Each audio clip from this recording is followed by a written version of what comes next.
यार ये साहिर मेरा फोन क्यों नहीं उठा रहा है? आपके द्वारा डायल किया गया नंबर अभी पता नहीं, इसका हमेशा का यही है। फिर आ गया है। तुझे पता है मेरी लाइफ की प्रॉब्लम बन गया है। जो सब कुछ कितना सॉर्टेड चल रहा था, लेकिन now you are the problem.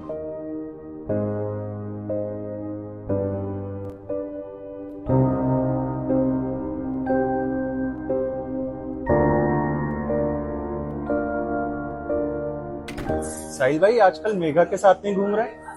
अरे क्या करूंगा यार घूमकर। और वैसे भी उनका वो नया दोस्त आया ना। कौन नया दोस्त? अरे वो है ना चश्मिश। वो चंपू। हाँ वही, एक हफ्ते पहले आया और 2 दिन पहले मेघा के फ्लैट में शिफ्ट। अबे भाई मैं उसे काफी टाइम से देख रहा हूँ। पहले मैंने उसे मेघा के फ्लैट के बाहर देखा था, फिर वो कैफे में देखा था।